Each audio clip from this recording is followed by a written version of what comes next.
Paula Paxton, la mère de Kevin, raconte comment son fils, qui était bénévole dans un parc pour ramasser des déchets, s'est fait tabasser par un groupe de jeunes. Les blessures de la victime ont été constatées par un médecin légiste de l'hôpital de Louvain.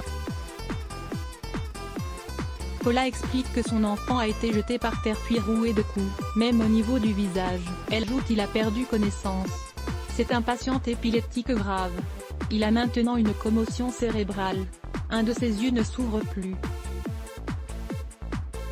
L'orbite de l'œil est fracturée, sa mâchoire supérieure aussi, comme son œil est gonflé, son nez est complètement bouché. Certaines dents bougent. Comment peut-on être aussi cruel? Dans quel genre de société allons-nous arriver si ça devient la norme? Il y a de quoi être choqué par la violence inouïe des agresseurs et qui plus est sur une personne vulnérable, même si aucune brutalité n'est légitime. La mère de Kevin ne comprend pas ce déferlement de haine et lui non plus. Elle confie: il ne comprend pas, il ne comprend vraiment pas.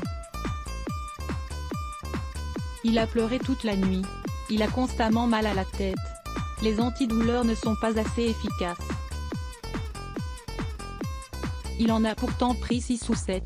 Des témoins de l'agression ont pu raconter ce qu'ils avaient vu à la police sans pouvoir expliquer les raisons de cet acharnement. Peter Stroven, porte-parole du parquet de Hasselt, une ville néerlandophone de Belgique, située en région flamande, a informé que 5 adolescents avaient été entendus par la police et que le principal suspect a été arrêté et présenté ici à Hasselt devant le juge de la jeunesse qui décidera de mesures appropriées alors que les 4 autres ont été relâchés.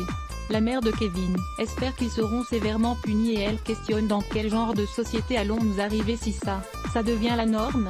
L'incompréhension règne et on partage la crainte de Paula Paxton surtout face à la cruauté dont a été victime son fils.